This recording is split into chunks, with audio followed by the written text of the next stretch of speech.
Good evening. हो गया।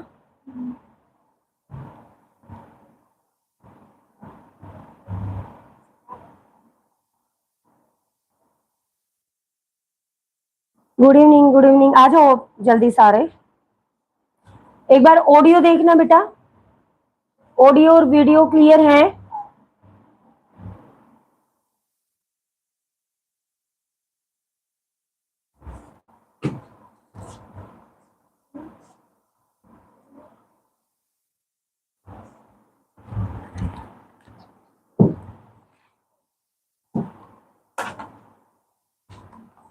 देखो एक बार जल्दी।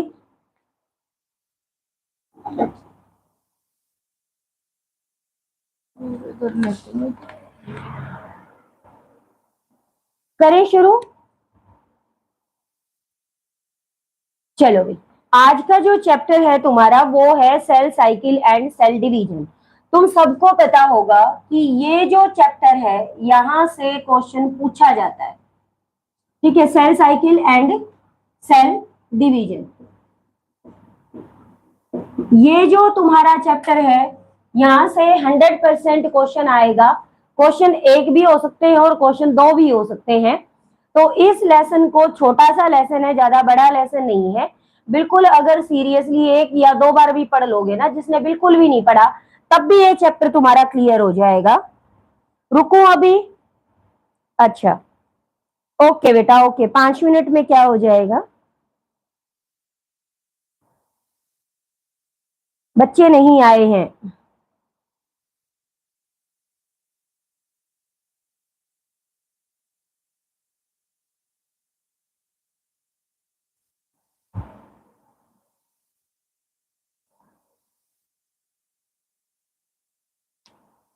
आ जाओ जल्दी जल्दी सारे। अच्छा, पहले ये बताओ ये लेसन आता किस किस को है?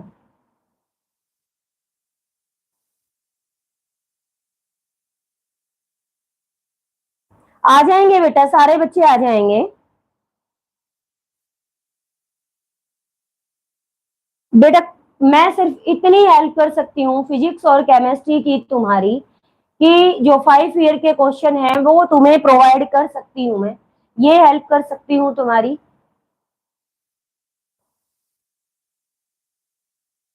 सौम्या क्या बोल रहे हो बेटा? अच्छा, आता है, बिल्कुल अच्छे से आता है। ये भी करेंगे, ये भी सॉल्यूशन करेंगे तुम्हारा फिजिक्स केमिस्ट्री वाला भी।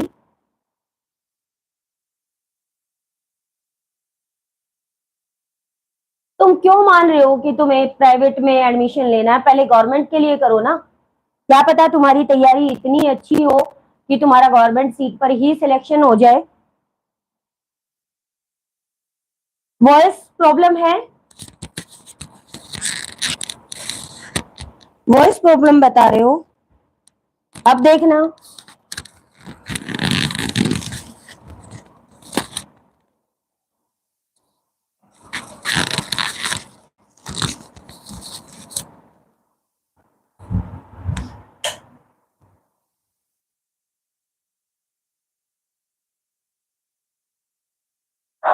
करें शुरू अब, क्योंकि फिर देखो लेट हो जाएगा। अब कर लेते हैं शुरू।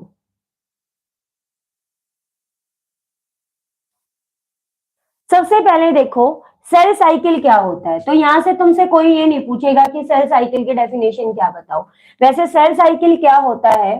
कोई भी जो सिक्वेंशियल इवेंट है, sequential event during cell division, तो उसको क्या बोला जाता है? उसको बोला जाता है सेल साइकिल।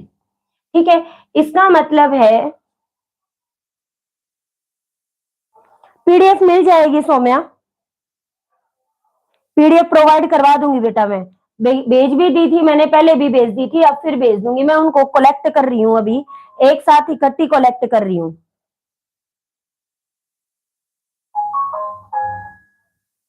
अब एक बार पढ़ लो, एक बार फटाफट सीरियसली होके। पहले 30 मिनट का जो चैप्टर है वो सीरियसली करो, फिर बात करते हैं। वॉइस क्लियर है ना? अब यहाँ पे देखो, सिक्वेंशियल इवेंट का मतलब क्या होता है कि ये एक सेल है, पहले इस सेल का साइज क्या हो जाएगा, इंक्रीज हो जाएगा। फिर जब इस सेल का साइज इंक्रीज हो जाएगा तो ये क्या हो जाएगा, इसका जो न्यूक्लियस है वो इक्वली दो पार्ट के अंदर डिवाइड हो जाएगा। फिर ये सेल क्या हो जाएगी, यहाँ से इक्वली दो पार्ट के अंदर क्या हो जाएगी, डिवाइड हो जाएगी। तो ये यहां तक के जो प्रोसेस है इसको हम क्या बोलते हैं, सेल साइकिल बोलते हैं। यहां तक का जो प्रोसेस है, यहाँ पे जो हुआ, जब सेल ने क्या हुआ, इंक्रीज किया, तो यहाँ पे सेल का क्या हुआ, साइटोप्लाज्म इंक्रीज हुआ। उसके बाद क्या है, सेल का जो न्यूक्लियस है इसने क्या किया, डिवाइड किया, न्यूक्लियस डिवाइड किया। इसी को हम क्या बोलते हैं, सीक्वेंशियल इवेंट बोलते हैं। यानी सबसे पहले क्या होगा, जो सेल का साइज है वो क्या हो जाएगा, इंक्रीज हो जाएगा। सेकंड इवेंट क्या होता है, यहाँ पे डीएनए रेप्लिकेशन हो जाएगा। क्या हो जाएगा, डीएनए का रेप्लिकेशन हो जाएगा। उसके बाद क्या हो जाएगा, न्यूक्लियस डिवाइड हो जाएगा। न्यूक्लियस डिवाइड होने के बाद क्या हो जाएगा, जो लास्ट स्टेप हो जाएगा वो क्या हो जाएगा, साइटोकाइनेसिस हो जाएगा। लास्ट स्टेप क्या हो जाएगा, यहाँ पे साइटोकाइनेसिस हो जाएगा। ठीक है, यानी साइटोप्लाज्म डिवाइड हो जाएगा। तो ये क्या होते हैं, वो सीक्वेंस में इवेंट होते हैं जो एक सेल साइकिल के अंदर प्रेजेंट होते हैं। उसके बाद है नेक्स्ट, अगर हम बात करते हैं, क्या क्वेश्चन था बेटा, कैरियोटिपिक इंडेक्स क्या होता है। एन बाय सी को हम क्या बोलते हैं, कैरियोटिपिक इंडेक्स बोलते हैं। के आई क्या होता है, के आई का मतलब होता है कैरियोटिपिक इंडेक्स। जब कैरियोटिपिक इंडेक्स की वैल्यू क्या होगी, कम होगी, एक्चुअली सेल तभी क्या करेगी, डिवाइड करेगी। अगर कैरियोटिपिक इंडेक्स की वैल्यू क्या होगी, कम होगी, तभी एक सेल क्या करती है, डिवाइड करती है। क्या क्वेश्चन था वरुण गुसेन, क्या क्वेश्चन था बेटा। सभी बच्चे नहीं आए, मेरे ग्रुप में है ना 200 प्लस बच्चे हैं और लाइव पे सिर्फ है ना 11 बच्चे आते हैं, 11 या 15। सो जाते हो मेरे ख्याल से जल्दी।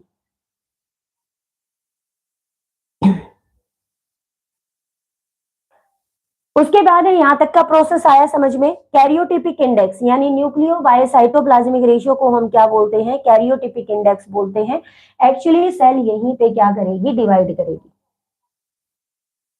एन होता है न्यूक्लियस, एन क्या होता है यहाँ पे, न्यूक्लियस, और सी यहाँ पे क्या होता है, साइटोप्लाज्म। सी क्या होता है, साइटोप्लाज्म। अब इसके बाद है, अब आगे चले। इसके बाद देखो अगला क्या आता है यहाँ पे, ये यहां तक का हो गया। इसके बाद हम बात करते हैं सेल साइकिल के अंदर कौन कौन से फेज होते हैं। मेनली सेल साइकिल के अंदर दो फेज होते हैं, कौन कौन से, एक तो होता है इंटरफेज, दूसरा होता है जी फेज, एम फेज सॉरी।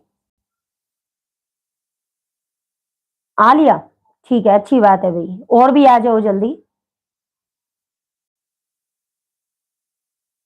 आ जाओ आज जल्दी, इसका स्क्रीनशॉट ले लो।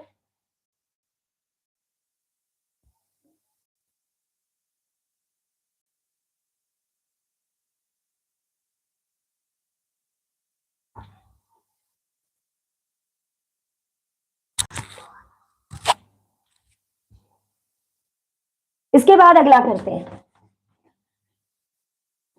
अब क्या आ जाएगा, एक्चुअली जब एक सेल डिवाइड करती है तो उस डिवीजन के टाइम पे क्या होगा, अब कितने फेज होते हैं। हाँ बेटा बोलो, वरुण गुसेन क्या क्वेश्चन है, बोलो जल्दी, जब तक तुम क्वेश्चन लिखो जब तक हम आगे बात करते हैं।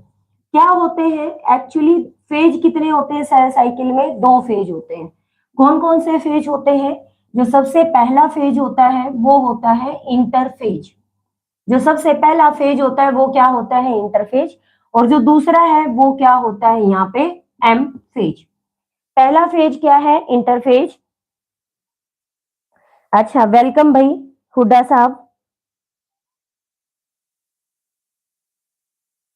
मेरे ग्रुप में ऐड होने के लिए बेटा मैंने व्हाट्सएप नंबर तुम्हें दे रखा है 8571089070। इस पर है ना, क्लास खत्म होने के बाद, अभी नहीं, क्लास खत्म होने के बाद मैसेज लिख देना, हेलो का मैसेज छोड़ देना, मैं ग्रुप में ऐड कर दूंगी।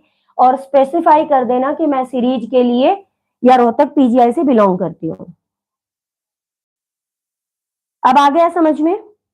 व्हाट्सएप नंबर है ये मेरा, इसमें ग्रुप बना हुआ है रोहतक पीजीआई सीईटी के लिए 8571089070। इस पर मैसेज छोड़ देना, इस क्लास के बाद मैं ऐड कर लूंगी तुम्हें। क्वेश्चन पूछो वरुण गुसेन, क्या क्वेश्चन है भाई? पूरी 11th क्लास से दूंगी टेस्ट, पूरी 11th क्लास से।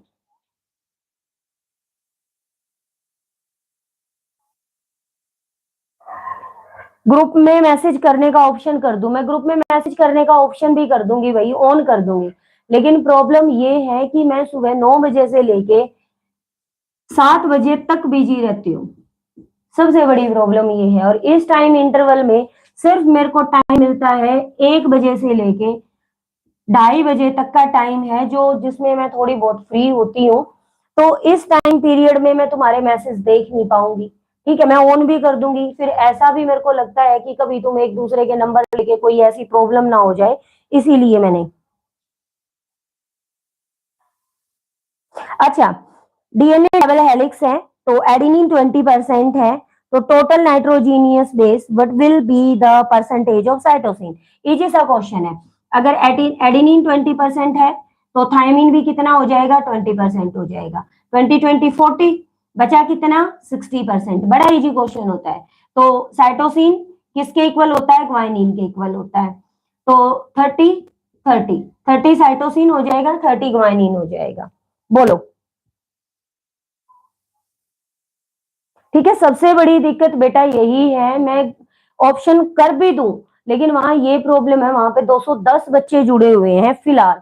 अगर 210 बच्चे आपस में मैसेज करने लगे, आपस में बातें करने लगे, तो तुम पढ़ोगे नहीं।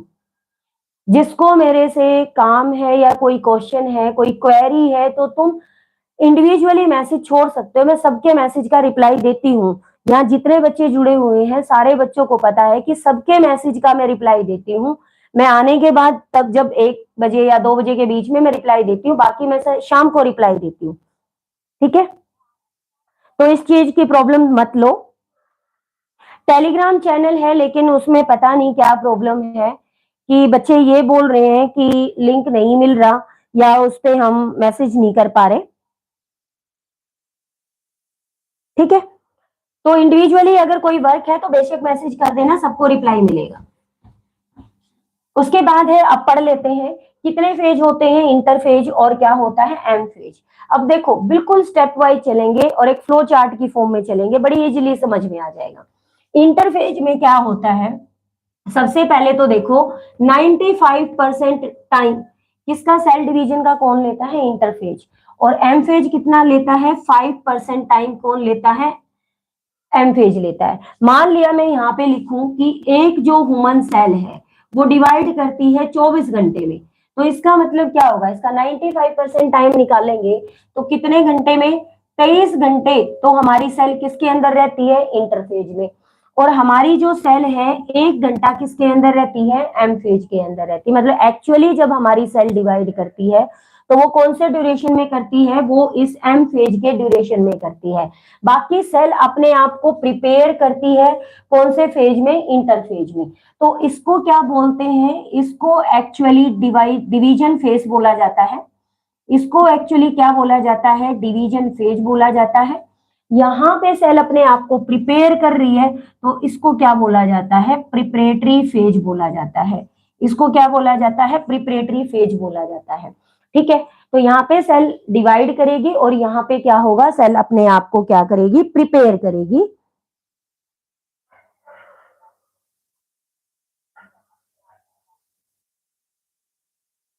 ठीक है बेटा, मैं ऐड कर दूंगी, अभी फोन यहाँ सामने लगा हुआ है, उसी से चल रही है क्लास। ठीक है, एक इसके बाद देखूंगी, तो अभी मैसेज मत करो, लास्ट में कर देना। ठीक है, और जो भी बच्चा वही नया जुड़े ना, चैनल को सब्सक्राइब कर दिया करो। मैसेज ज्यादा आते हैं, सब्सक्रिप्शन कम होता है। इसके बाद है, नहीं भाई अभी नहीं करूंगी मैं, ऐसा कुछ भी नहीं। जिस दिन तुम एग्जाम देके आओगे ना उस दिन ऑन होंगे मैसेज, उस दिन जी भर के बातें करेंगे। अब एक बार पढ़ लो। तो इंटरफेज के अंदर क्या होते हैं? फर्दर फिर फेज होते हैं। कौन कौन से? सबसे पहला G1 फेज होता है। सीरीज में देखेंगे तो G0 होता है। और फिर कौन सा होता है, एस फेज होता है, और उसके बाद कौन सा होता है, G2 फेज होता है। सबसे पहला क्वेश्चन ही ये पूछा जाता है, ये क्वेश्चन कई बार आया हुआ है कि सीरीज में अरेंज करो। यहाँ पे हो सकता है G0 को हटा देते हैं, G1 S G2। ये बार बार ये क्वेश्चन पूछा जाता है कि इंटरफेज के जो फेज है इनको सीरीज में अरेंज करो।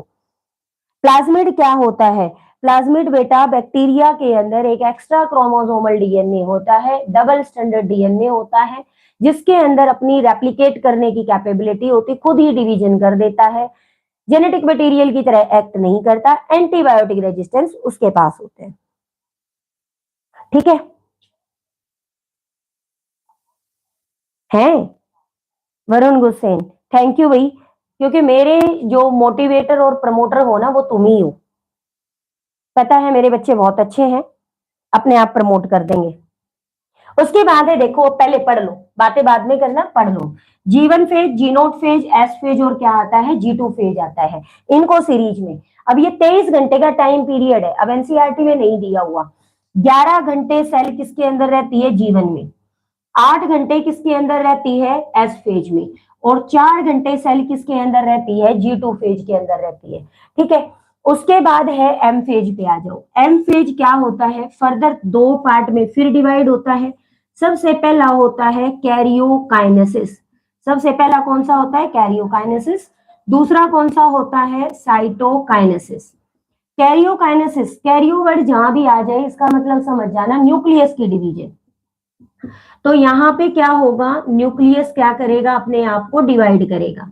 और साइटोकाइनेसिस में मतलब क्या करेगा, साइटोप्लाज्म की डिवीजन हो जाएगी। क्या हो जाएगी, साइटोप्लाज्म की डिवीजन हो जाएगी। यहां तक की बात क्लियर हुई। तो ये क्या है, ये एक फ्लो चार्ट है, पहले ये बना लो, सबसे पहले यही समझ में आना चाहिए। गुड इवनिंग बेटा। तो यहाँ पे क्या हो जाएगा, उसके बाद है, थैंक यू भाई।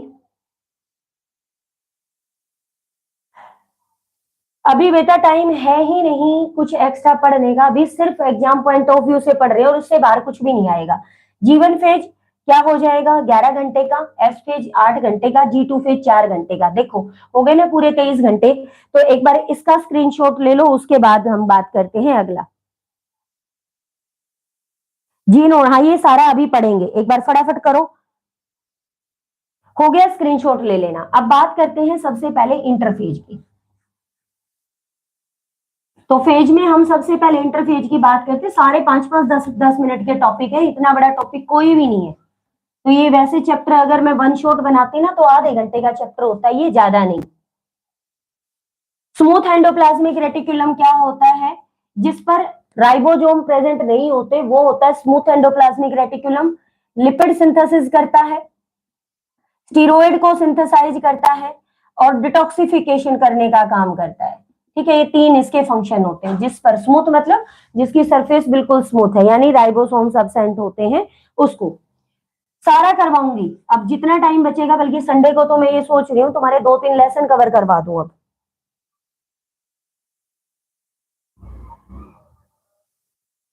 उसके बाद है नेक्स्ट, देखो फेज। फेज में हमने जो सबसे पहला है वो कौन सा करवा रही हूं मैं, अब इंटरफेज करवा रही हूं। अब अगर इंटरफेज की बात करेंगे तो इंटरफेज में मैंने कितने बताए हैं तुम्हें, सबसे पहला होता है G1, दूसरा कौन सा होता है, S फेज, और जो तीसरा होता है वो होता है G2 फेज। ठीक है, ये 3 फेज की हमने बात की है।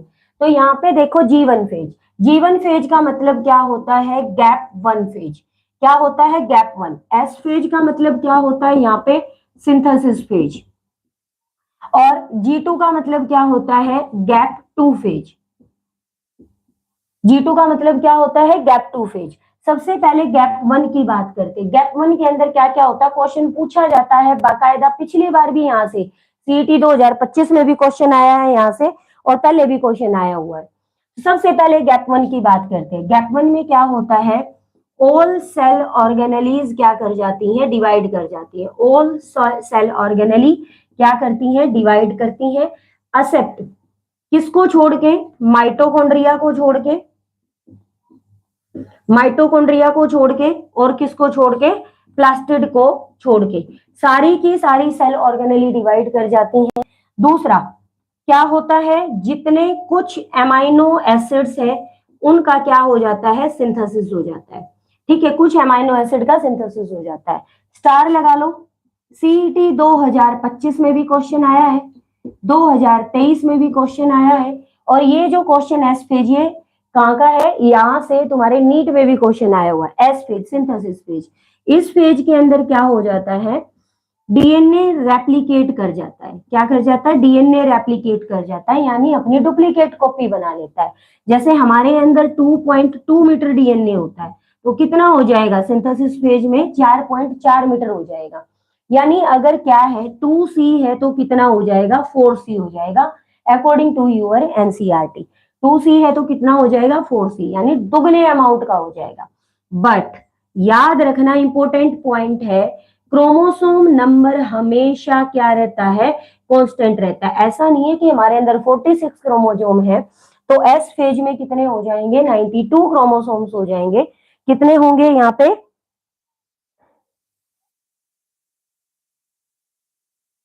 बताते हैं अभी, बताएंगे, इससे भी रिलेटेड प्रॉब्लम को सोल्व करेंगे।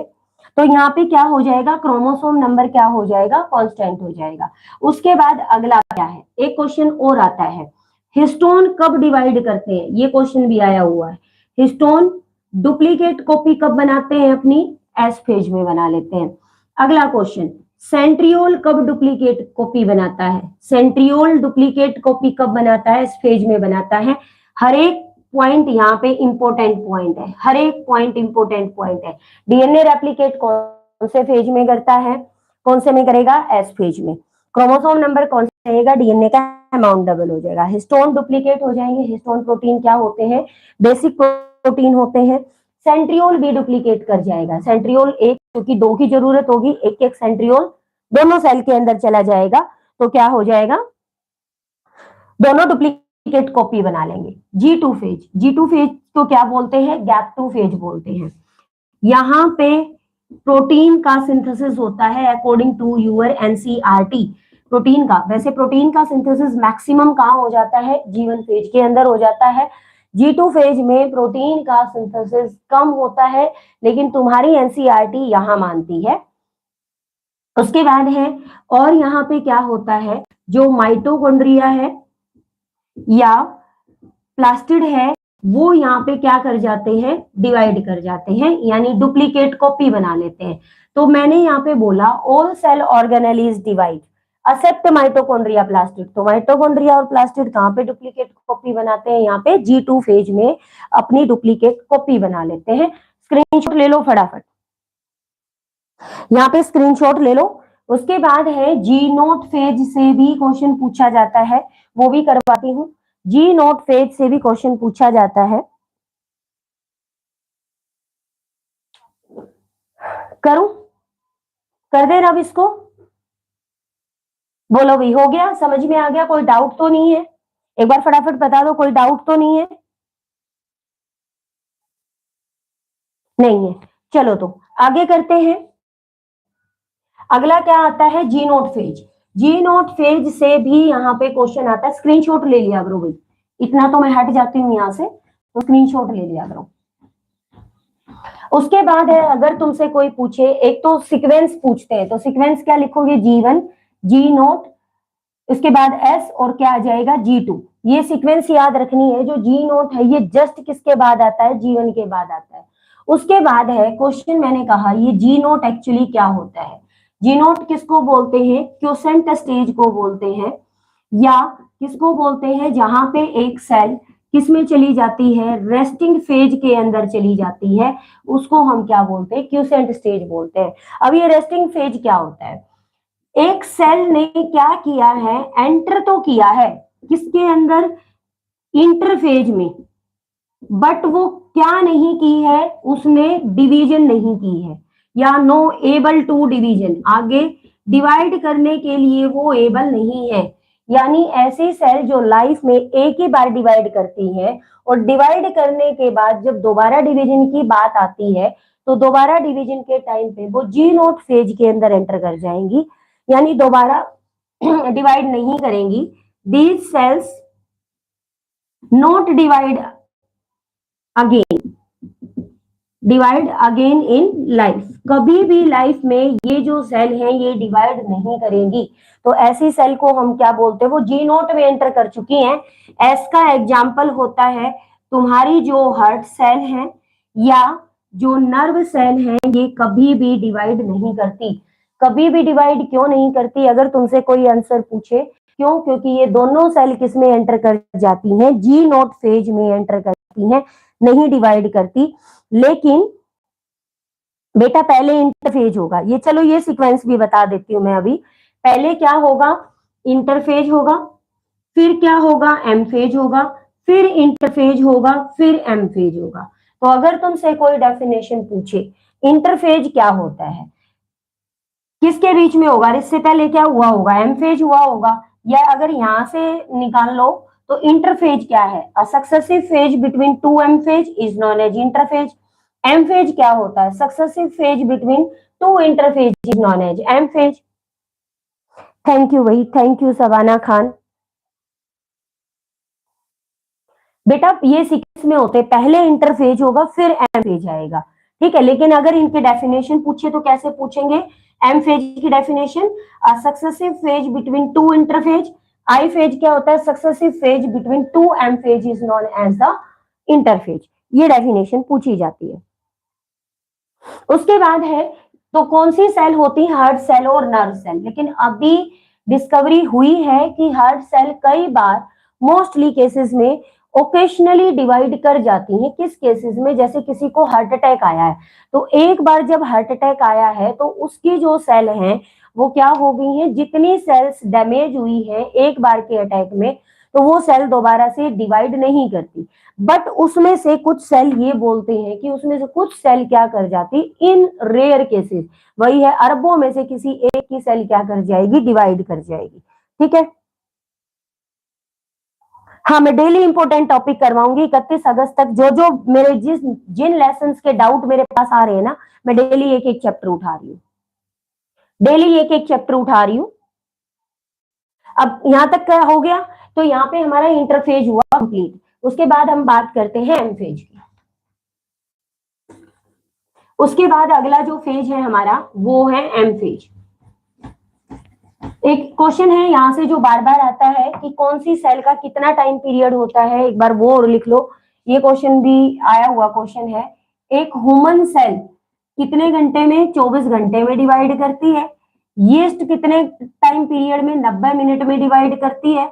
और एक ई कोलाई की सेल कितनी, 20 मिनट में डिवाइड करती है। ये भी इंपॉर्टेंट है, इसको भी लिख लेना। एक ई कोलाई की सेल 20 मिनट में डिवाइड करती है। उसके बाद आ जाओ एम फेज। एम फेज तुम्हारा डिवाइड होता है कितने फेज में, 2 फेज में। कौन कौन सी हमने बात की, यहाँ पे आ जाएगा। सबसे पहले आता है कैरियोकाइनेसिस। सबसे पहले कौन सा आता है, कैरियोकाइनेसिस। दूसरा कौन सा आता है, साइटोकाइनेसिस। साइटोकाइनेसिस। अब यहाँ पे कैरियोकाइनेसिस में पहले बता चुकी हूँ, कैरियो वर्ड जहां भी आ जाए इसका मतलब क्या है, किसी भी न्यूक्लियस की डिवीजन, उसको हम क्या बोलते हैं, कैरियोकाइनेसिस बोलते हैं।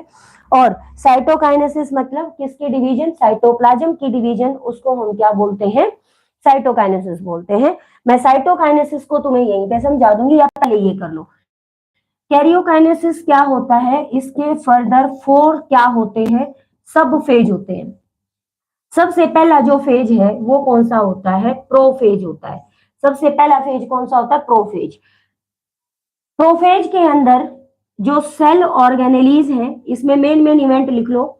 यहाँ पे जो न्यूक्लियर मेम्ब्रेन है, यहाँ पे जो न्यूक्लियर मेम्ब्रेन है वो क्या हो जाएगी, डिसअपियर हो जाएगी, ठीक है। उसके बाद क्या हो जाएगा, नेक्स्ट जितनी भी सेल ऑर्गेनेलीज हैं, जितनी भी सेल ऑर्गेनेलीज हैं वो क्या हो जाएंगी, यहाँ पे डिसअपियर हो जाएंगी।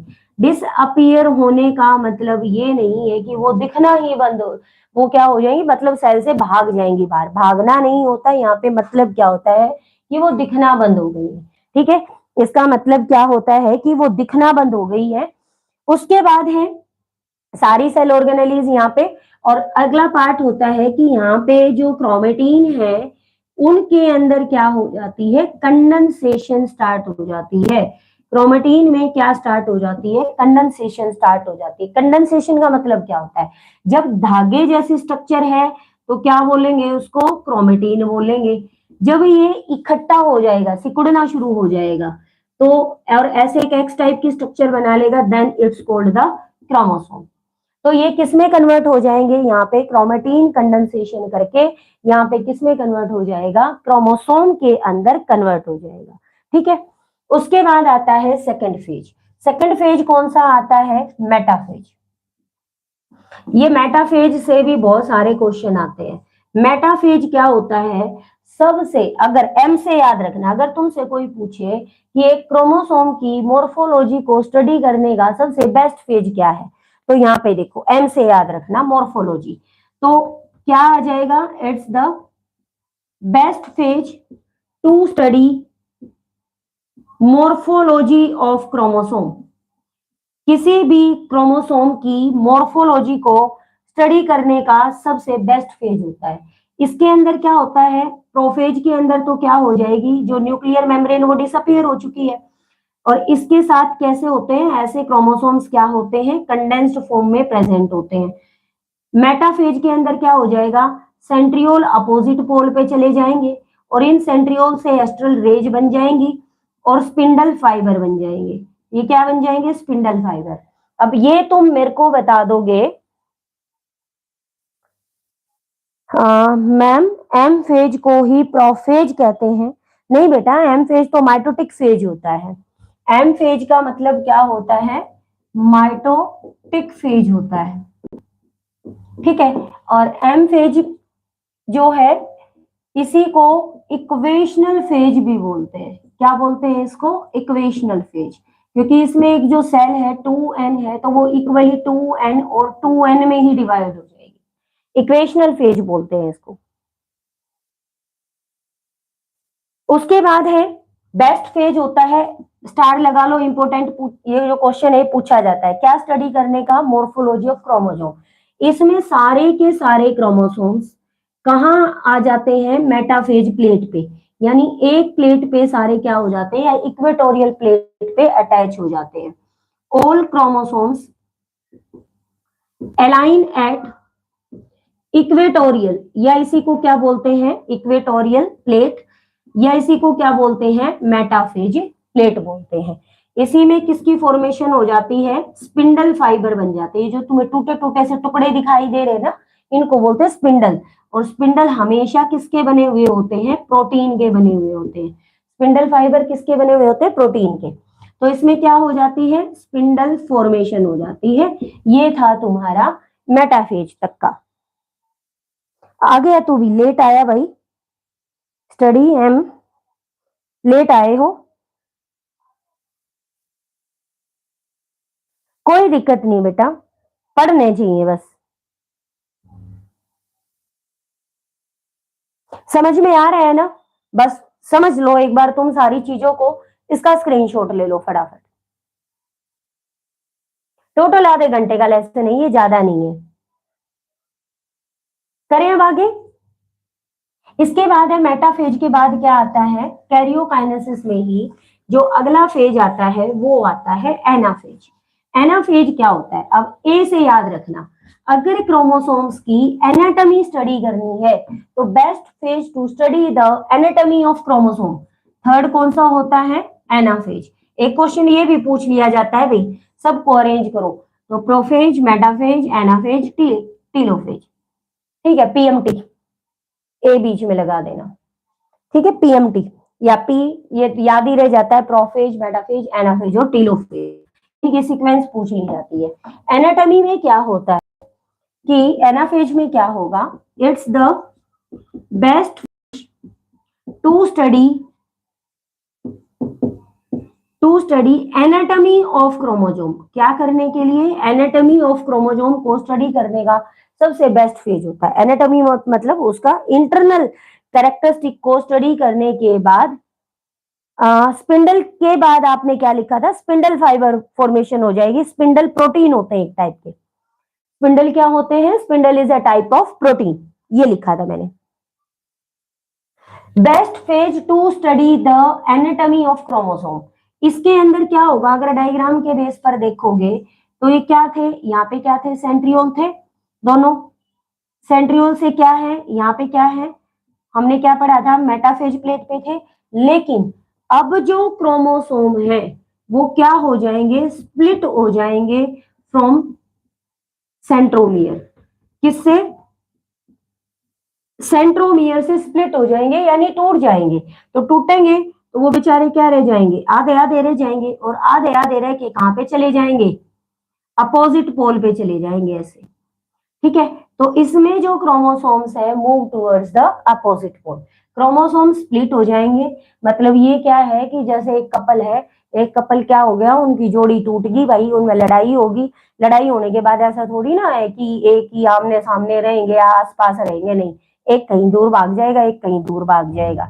तो सेम इसी के साथ हुआ, सेंट्रोमियर से टूट गए, और सेंट्रोमियर से टूट के रूस के एक दूसरे से कहाँ चले गए, अपोजिट पोल पे। एक नॉर्थ पोल पे चला गया, एक साउथ पोल पे चला गया।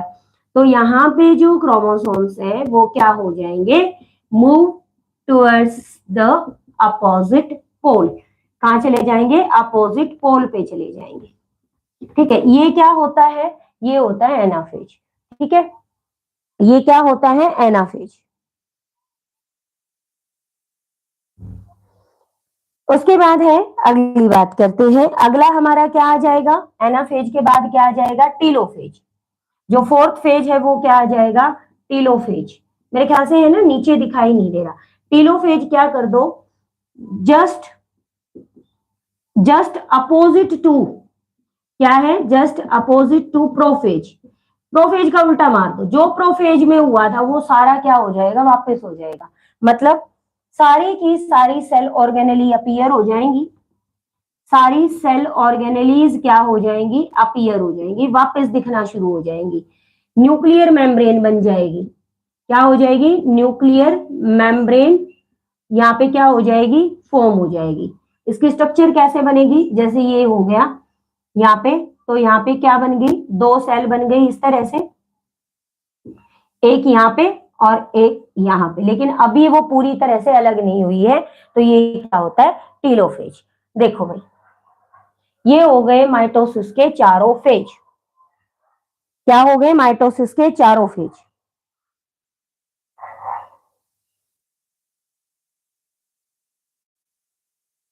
उसके बाद है अगला, अगला चैप्टर कौन सा भाई, बायोमोलिक्यूल करवाना है, neural control and coordination, 11th करेंगे। बायोमोलिक्यूल के ले लेते हैं मेन मेन चैप्टर।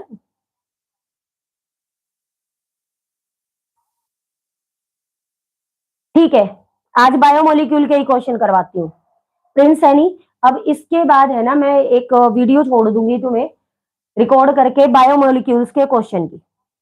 ठीक है, हेलो बेटा, ठीक है, बायोमोलिक्यूल करवा दूंगी मैं। ह्यूमन फिजियोलॉजी भी करवाएंगे, संडे परसों है ना, तो परसों हम ह्यूमन फिजियोलॉजी के मेन मेन 3 चैप्टर इकट्ठे करेंगे। परसों संडे को ह्यूमन फिजियोलॉजी के 3 चैप्टर इकट्ठे करेंगे, मेन मेन इंपॉर्टेंट क्वेश्चंस। यहां से हो गया। इसके बाद हम बात करते हैं, नेक्स्ट हमारा बच गया साइटोकाइनेसिस। अगला जो हमारा है वो क्या है, साइटोकाइनेसिस। साइटोकाइनेसिस के अंदर क्या होता है, साइटो मतलब सेल, या साइटो का मतलब क्या होता है, साइटोप्लाज्म की डिवीजन। तो यहाँ पे क्या होता है, साइटोकाइनेसिस मेनली 2 टाइप का होता है। एक कौन सा होता है, सेंट्रीपिटल, इनमें बहुत कंफ्यूज रहते हो तुम। और दूसरा कौन सा होता है, सेंट्रीफ्यूगल। ठीक है, सेंट्रीपिटल, सेंट्रीपिटल का मतलब क्या होता है कि सेंटर से सेल डिवाइड करना शुरू करेगी। इतना याद रख लेना बस, सेंट्रीपिटल किसके अंदर होती है, एनिमल के अंदर। ठीक है, और सेंट्रीफ्यूगल किसके अंदर होती है, इन प्लांट के अंदर। ठीक है, और इसमें सिर्फ एक पॉइंट और याद रख लेना कि प्लांट के अंदर जब सेल डिवाइड करती है तो इसमें फ्रेगमोप्लास्ट बन जाते हैं। क्या बन जाते हैं, फ्रेगमोप्लास्ट। तो phragmoplast is the characteristic feature of the plant cell. ठीक है, जब एक प्लांट सेल डिवाइड करती है तो क्या बन जाता है, जब वो मिडल से डिवाइड होती है तो फ्रेगमोप्लास्ट बन जाता है, एक टफ सेल वॉल की फॉर्मेशन हो जाती है, जिसको हम क्या बोलते हैं, फ्रेगमोप्लास्ट बोलते हैं।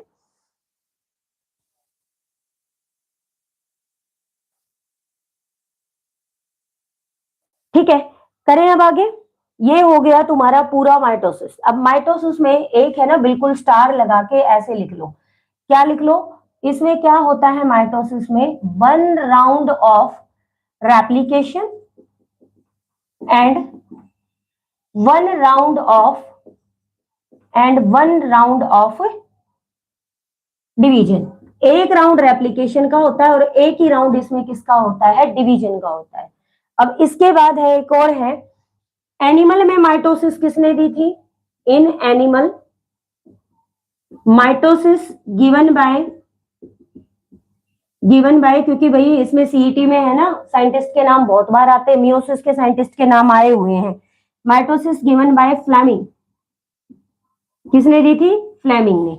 और in plant mitosis given by Strasburger, Strasburger, ठीक है, वो खाने वाला बर्गर नहीं, स्टार्सबर्गर। किसने दी थी? स्टार्सबर्गर साइंटिस्ट ने दी थी। ठीक है, गए सारे, कुछ ही रहते हैं। इससे अच्छा मेरे को लगता है कि मैं रिकॉर्डेड करके वो डाल दूं, संडे को ले लूं लाइव। किसने दी थी? एनिमल में माइटोसिस दी थी फ्लेमिंग ने, और प्लांट में किसने दी थी? स्टार्सबर्गर ने दी थी। ठीक है, उसके बाद हम बात करते हैं मियोसिस की। माइटोसिस की क्या क्या इंपोर्टेंस होती है? क्या बोल रहे हो बेटा? क्वेश्चन करने हैं भाई, क्वेश्चन करने हैं। उसके बाद है, यहाँ पे देखो माइटोसिस की इंपोर्टेंट क्या होती है। माइटोसिस किसके अंदर होता है? माइटोसिस प्लांट के अंदर भी होता है, माइटोसिस एनिमल के अंदर भी होता है। माइटोसिस में कौन सी सेल डिवाइड करती है? जो ड्रोन है, ड्रोन कौन होता है? जो मेल हनी भी होता है। ड्रोन क्या करता है? माइटोटिकली डिवाइड करता है। अगर किसी भी सेल की रिपेयरिंग करनी है तो सेल की रिपेयरिंग के लिए माइटोसिस रिक्वायरमेंट है। अगर हमें चोट लग जाती है तो कुछ दिन के बाद घाव भर जाता है, वो किसकी हेल्प से भरता है? माइटोसिस की हेल्प से भरता है।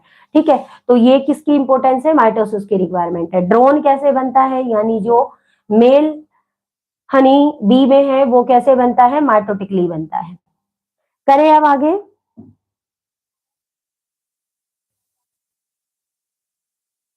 क्या करना है भाई, बताओ क्या मानना है? प्रिंस सैनी क्या करना है? अब इसका स्क्रीनशॉट ले लो फटाफट, मियोसिस शुरू होने वाला है। अब करते हैं मियोसिस। क्या होता है मियोसिस? मियोसिस का मतलब होता है रिडक्शनल डिवीजन। मियोसिस का मतलब क्या होता है? Reductional division.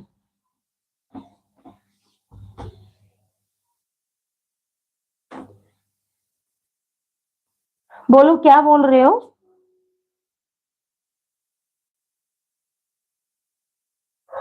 नहीं, ये बात नहीं है भाई। 11th 12th के साइंटिस्ट के नाम, चलो इस पे भी बनाते हैं, करते हैं कुछ।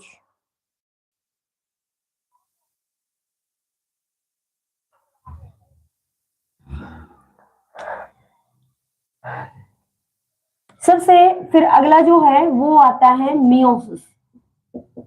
मियोसिस क्या होता है? मियोसिस का मतलब क्या होता है? मियोसिस होता है, इसको बोला जाता है रिडक्शनल डिवीजन। क्या बोला जाता है इसको? रिडक्शनल डिवीजन बोला जाता है। इसके तो मैं बहुत सारे क्वेश्चन करवा चुकी हूँ तुम्हें, इस चैप्टर के तो मैं बहुत सारे क्वेश्चन करवा चुकी हूँ। ठीक है, रिडक्शनल डिवीजन बोलते हैं। मियोसिस की जो टर्म है वो किसने दी थी? Term given by farmer and Moore scientist. किसने दी थी? फार्मर एंड मूरे साइंटिस्ट ने इसकी क्या दी थी? टर्म बताई थी। मियोसिस का मतलब क्या होता है? क्या होगा बेटा?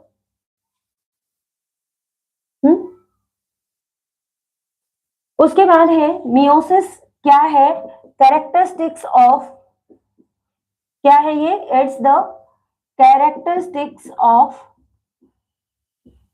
Reproductive organism. जो ऑर्गेनिज्म क्या करते हैं? सेक्सुअल रिप्रोडक्शन करते हैं, उनका कैरेक्टरिस्टिक फीचर है ये कौन? मियोसिस। ठीक है, किसमें होती है meiosis? Only in meiosis only occur in diploid cell. हमेशा मियोसिस किसके अंदर होती है? डिप्लॉयड सेल के अंदर होती है। मियोसिस हमेशा किसके अंदर होती है? डिप्लॉयड सेल के अंदर होती है। ठीक है, उसके बाद क्या होता है?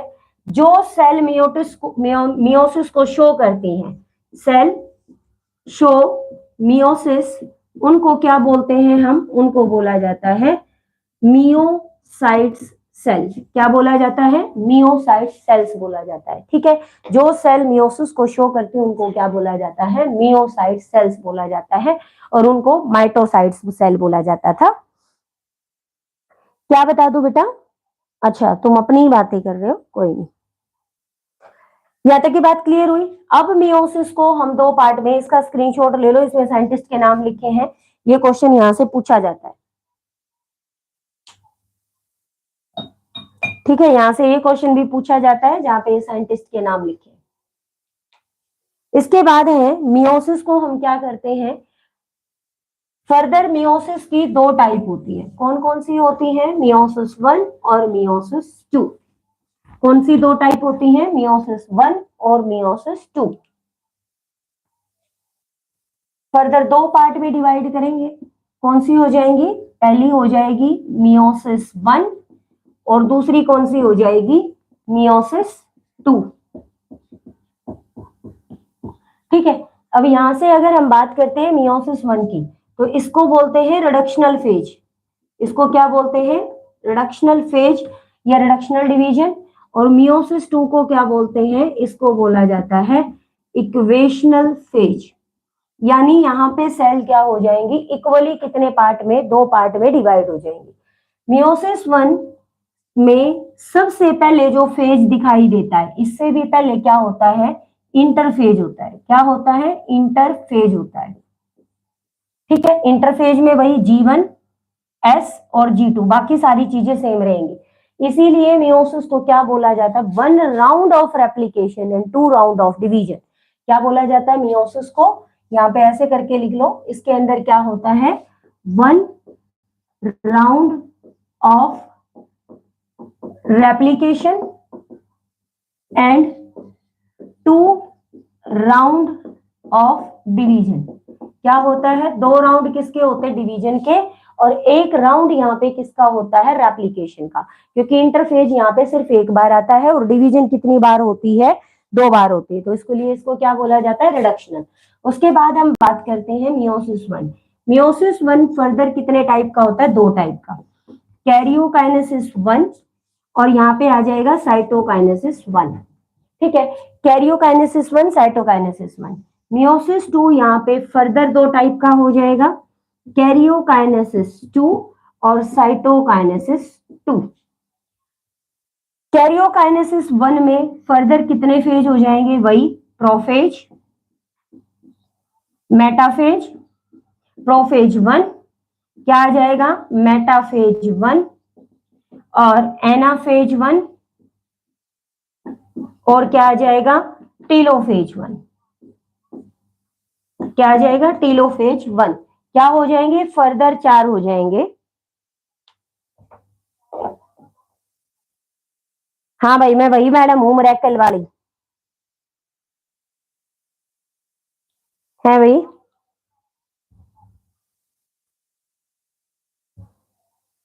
सुनील कुमार।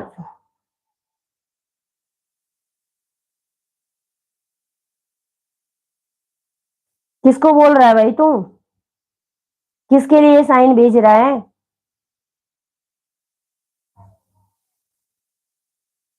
सुनील कुमार किसके लिए साइन भेज रहा है ये?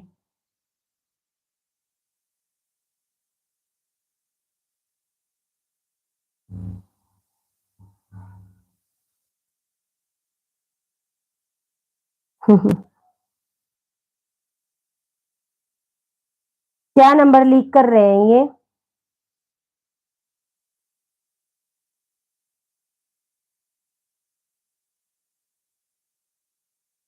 क्या बोल रहे हो तुम?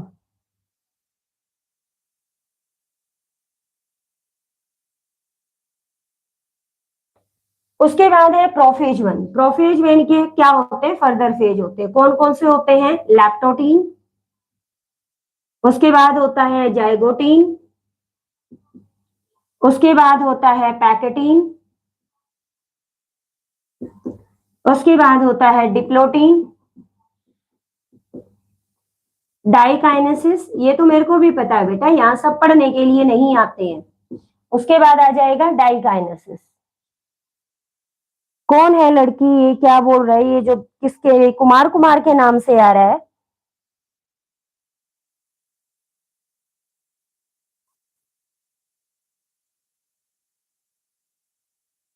चलो करने दो, हमें अपना काम करना है।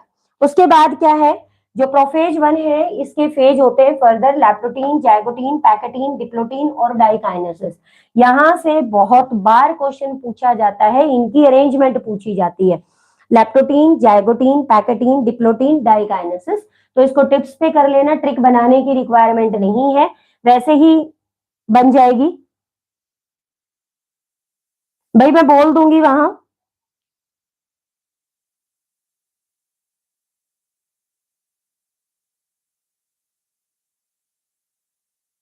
ठीक है, उसके बाद है, नेक्स्ट है साइटोकाइनेसिस वन और कैरियोकाइनेसिस टू के बीच में भी एक फेज आता है जिसको क्या बोलते हैं, इंटरकाइनेसिस फेज बोला जाता है। क्या बोला जाता है, इंटरकाइनेसिस बोला जाता है। ये क्वेश्चन अभी रिसेंट के नीट के एग्जाम में आया है, interkinesis. Interkinesis is a phase between the C1 यानी साइटोकाइनेसिस वन और किसके बीच का फेज होता है, कैरियोकाइनेसिस टू के बीच का क्या होता है, ये फेज होता है। ठीक है, उसके बाद है, नेक्स्ट हम बात करते हैं, भाई कोई भी नाम हो, हमें अपना काम करना है, तुम अपना काम करते रहो, तो ना तो डिस्टर्ब हो और ना मेरे को करो।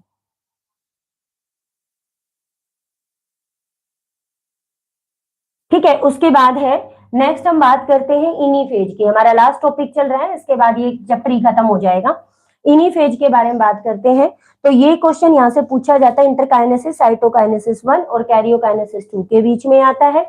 एक राउंड रेप्लिकेशन का होता है, टू राउंड यहाँ पे डिवीजन के होते हैं। अब इनकी बात करते हैं, स्क्रीनशॉट ले लो फटाफट।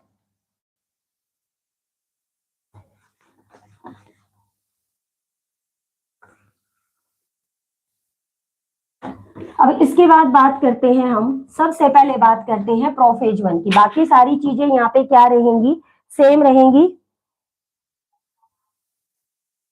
इनका डिफरेंस भी करेंगे हम।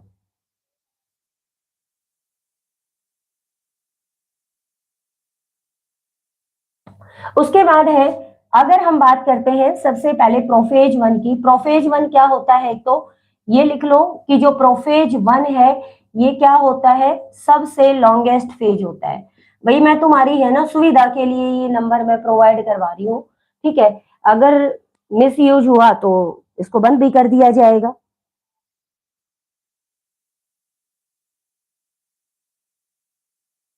उसके बाद है लॉन्गेस्ट फेज होता है ये। इसके अंदर कौन कौन से आते हैं, सबसे पहले जो फेज आता है वो लैप्टोटीन फेज आता है। तो लैप्टोटीन में जो क्रोमोसोम्स है वो क्या होना शुरू हो जाएगी, यहाँ पे क्या होना शुरू हो जाएगी, कंडेंसेशन होना शुरू हो जाएगी। क्या हो जाएगी, कंडेंसेशन। दूसरा क्वेश्चन यहाँ से पूछा जाता है, ठीक है, दूसरी इसका क्या है, इसको क्या बोला जाता है, इसको बोला जाता है बुके स्टेज।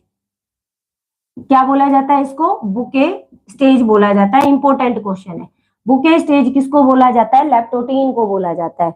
उसके बाद है अगला, अगला फेज कौन सा होता है, जाइगोटी। तो जो जो मैं लिख रही हूँ ना सिर्फ वो कर लेना, उसके अलावा कुछ भी करने की रिक्वायरमेंट नहीं। जाइगोटीन, जाइगोटीन में क्या होती है, सिनेप्सिस होती है किसके बीच में, बिटवीन होमोलोगस क्रोमोसोम। किसके बीच में सिनेप्सिस हो जाएगी, होमोलोगस क्रोमोसोम के बीच में क्या हो जाएगी, सिनेप्सिस हो जाएगी। उसके बाद है नेक्स्ट, जाइगोटीन के बाद क्या आ जाएगा, पैकेटीन। और यहाँ पे क्या हो जाएंगे, टेट्राड कंडीशन के अंदर आ जाएंगे। क्या आ जाएंगे, टेट्राड कंडीशन के अंदर आ जाएंगे, यानी चार बन जाएंगे, ऐसे चार क्रोमेटिड्स ऐसे। ठीक है, तो इसको बोलते हैं टेट्राड कंडीशन। उसके बाद है पैकेटीन। पैकेटीन में क्या होता है, क्रॉसिंग आवर हो जाएगी। पैकेटीन के अंदर क्या होनी शुरू हो जाती है, क्रॉसिंग आवर होनी शुरू हो जाती है। रिकॉम्बिनेशन नोड्यूल्स बनना शुरू हो जाते हैं। उसके बाद है रिकॉम्बिनेशन नोड्यूल बन जाएंगे और इसमें कौन सा एंजाइम यूज होता है, रिकॉम्बिनेज एंजाइम यूज होता है। इसका नाम रिकॉम्बिनेज एंजाइम क्यों है, क्योंकि इसमें क्या है, मॉलिक्यूलर सीजर भी है, क्या है, मॉलिक्यूलर सीजर भी है, और इसमें क्या होता है, एक एंजाइम होता है मॉलिक्यूलर ग्लू वाला भी। तो क्रोमोसोम्स को काटने का काम और क्रोमोसोम्स को जोड़ने का काम दोनों कहां पे होते हैं, दोनों यहीं पे होते हैं। ठीक है, उसके बाद है नेक्स्ट, ये तीन काम कहां पे होते हैं, पैकेटीन के अंदर होते हैं। उसके बाद है पैकेटीन में जो क्रॉसिंग आवर है ये किसके बीच में होती है, बिटवीन नॉन सिस्टर क्रोमेटिड्स, किसके बीच में हो जाती है, नॉन सिस्टर क्रोमेटिड्स के बीच में हो जाती है, और इसमें सिस्टर क्रोमेटिड के बीच में। उसके बाद आ जाएगा डिप्लोटीन। डिप्लोटीन में क्या हो जाएगा, जब यहाँ पे क्रॉसिंग आवर हुई थी तो क्रॉसिंग आवर होते टाइम क्या हुई थी, एक एक्स टाइप की स्ट्रक्चर बन गई थी यहाँ पे, जहां पे क्रॉसिंग आवर हुई थी। तो यहाँ पे क्या बन जाएगा, एक एक्स टाइप की क्या बन जाती है, स्ट्रक्चर बन जाती है, जिसको क्या बोलते हैं, चियाज मेटा फॉर्मेशन बोलते हैं, जिसको क्या बोला जाता है, चियाज मेटा फॉर्मेशन बोला जाता है। तो चियाज मेटा से भी रिलेटेड बहुत ज्यादा क्वेश्चन आते हैं कि चियाज मेटा फॉर्मेशन कब होती है, चियाज मेटा फॉर्मेशन होती है डिप्लोटीन स्टेज के अंदर। अब आगे लिखवाती हूँ, एक बार इनका लो स्क्रीनशॉट, फिर नीचे दिखाई नहीं देगा।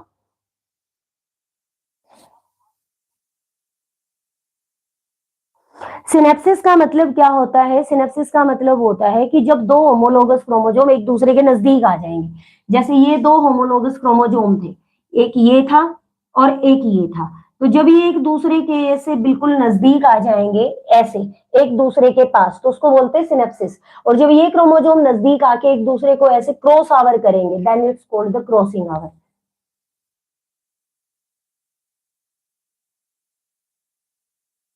उसके बाद है नेक्स्ट, इसका स्क्रीनशॉट ले लो। मेन मेन सीधे क्वेश्चन पूछे जाते हैं। सिनेप्सिस किस में होती है, जाइगोटीन में। बुके स्टेज किसको बोलते हैं, लैप्टोटीन को। Crossing over non sister chromatid के बीच में किसमें होती है, पैकेटीन में। रिकॉम्बिनेशन नोड्यूल किसमें बनते हैं, पैकेटीन में। रिकॉम्बिनेज एंजाइम कहाँ यूज होता है, पैकेटीन में। चियाज़ फॉर्मेशन कहाँ होती है, डिप्लोटीन में। उसके बाद है नेक्स्ट,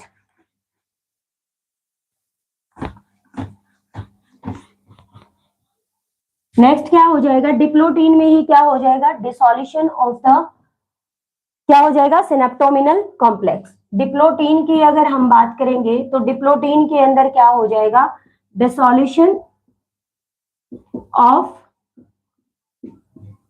सिनेप्टोमिनल कॉम्प्लेक्स, उसका क्या हो जाएगा, डिसोल्यूशन हो जाएगा।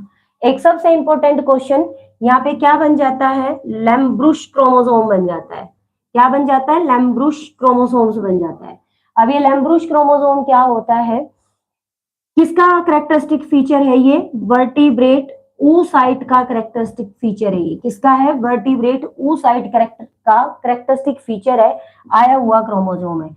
ये जो क्रोमोसोम है ये ईयर्स तक इसी स्टेज में रहता है, सेवरल ईयर इसी स्टेज में रह जाता है। जैसे ह्यूमन का जो ओवम है, ह्यूमन फीमेल के अंदर, वो 12 से 13 साल कौन सी स्टेज में रह जाता है, डिप्लोटीन स्टेज के अंदर रह जाता है।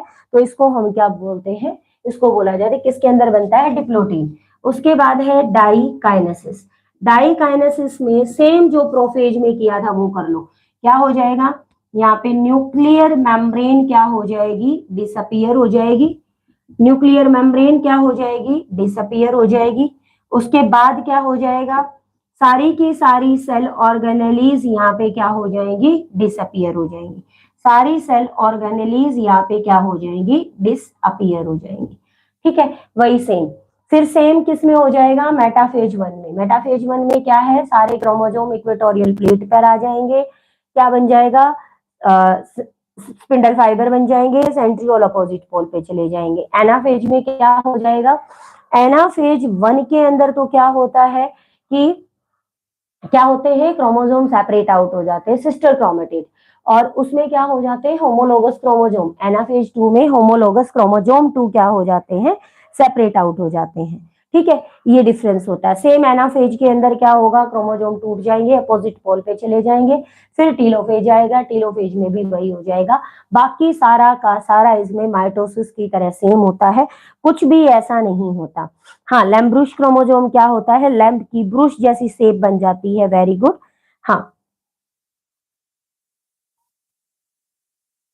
चियाजमेटा फॉर्मेशन क्या होती है, चियाजमेटा फॉर्मेशन क्या होती है, जब यहाँ पे दो क्रोमोसोम आपस में क्रॉसिंग आवर करते हैं तो यहाँ पे एक एक्स टाइप की स्ट्रक्चर बन जाती है, ये वाली, इसको चियाजमेटा बोलते हैं। ये जब, या इसको अगर ऐसे करोगे तो जब ये क्रॉसिंग आवर करते हैं तो एक एक्स टाइप की स्ट्रक्चर बन जाती है, जिसको क्या बोलते हैं, चियाजमेटा फॉर्मेशन बोलते हैं। बाकी सब कुछ सेम होता है इसमें, माइटोसिस जैसा ही। ठीक है, बाकी सब कुछ क्या होता है, सेम होता है, सेम माइटोसिस जैसा। तो इसमें ये जो मेन थी, जो तुम्हें करके जानी थी। अब आउट ऑफ एनसीईआरटी बात करते हैं, बाकी सब सेम रहेगा, वो करवाने की रिक्वायरमेंट नहीं है अभी बिल्कुल भी। उसके बाद है, अगर हम अगली बात करते हैं मियोसिस के अंदर ही, मियोसिस बताया मैंने, कभी भी हैप्लोइड सेल के अंदर मियोसिस नहीं होता, सिर्फ डिप्लोइड सेल के अंदर होगा। सेक्सुअल रिप्रोडक्शन ऑर्गेनिज्म में अगर क्या आती है, वेरिएशन आती है, तो उसका सबसे बड़ा रीजन क्या होता है, मियोसिस। एक और टर्म है, अभी रिसेंट के एग्जाम में आया था, ए माइटोसिस। ए माइटोसिस से रिलेटेड क्वेश्चन आया था। जितनी टोटिपोटेंट सेल्स हैं वो क्या करती हैं, ए माइटोसिस करती हैं। जितनी टोटिपोटेंट सेल्स हैं, बस हो गया, लास्ट टॉपिक है ये लास्ट वर्ड लिखा है। ए माइटोसिस का मतलब है, अगर तुमसे कोई पूछे कि जो एम्ब्रियो की सेल है, एम्ब्रियो की सेल है वो कैसे डिवाइड करती हैं, तो वो माइटोसिस से नहीं, वो ए माइटोसिस से डिवाइड करती हैं। अगर तुमसे कोई पूछे अमीबा कैसे डिवाइड करता है, तो वो भी ए माइटोसिस से करता है, ना कि माइटोटिकली डिवाइड करता है। या अगर हम बात करते हैं लोअर ऑर्गेनिज्म की, तो लोअर ऑर्गेनिज्म भी कैसे डिवाइड करते हैं, एमाइटोटिकली डिवाइड करते हैं। ये लास्ट टॉपिक था एमाइटोसिस, जो एनसीईआरटी के अंदर नहीं है। जितने पॉइंट मैंने बताए हैं वो सारे के सारे मेन मेन पॉइंट बताए हैं, कुछ इसमें एक्स्ट्रा नहीं बताया, मेन मेन तुम्हें करवाया है।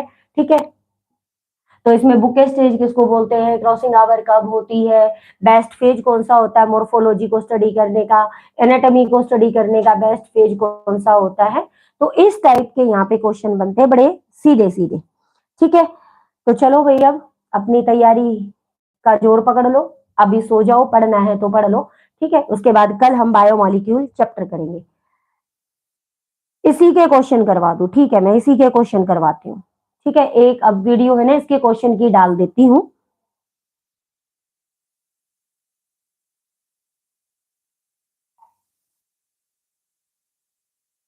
थैंक यू वी हुडा साहब के नाम से, जिसकी भी आईडी है। बिल्कुल मैंने मेन मेन करवाया है तुम्हें, कुछ भी इसमें एक्स्ट्रा कोई भी पॉइंट नहीं बताया। अगर इस चैप्टर को इतना कर जाओगे ना तो ये मोर देन इनफ है। मैंने आउट ऑफ एनसीईआरटी, जैसे बुके स्टेज एनसीईआरटी में नहीं है, एमाइटोसिस एनसीईआरटी के अंदर नहीं है, तो ऐसी बहुत सारी चीजें हैं जो एनसीईआरटी में नहीं है, वो भी मैंने तुम्हें यहाँ पे करवाई है।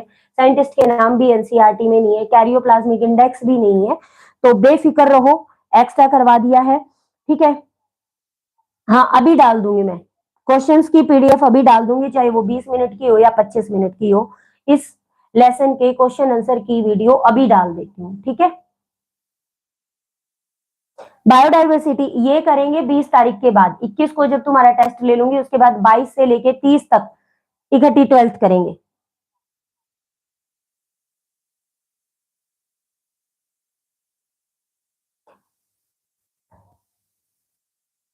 ठीक है भाई,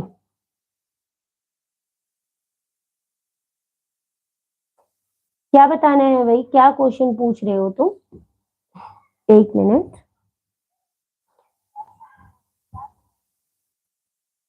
क्वेश्चन क्या पूछ रहे हो तुम, कॉल्चिसिन यही पूछ रहे हो ना, कॉल्चिसिन किस पर इफेक्ट डालता है। कॉल्चिसिन क्या होता है, ये तुमने सुना भी होगा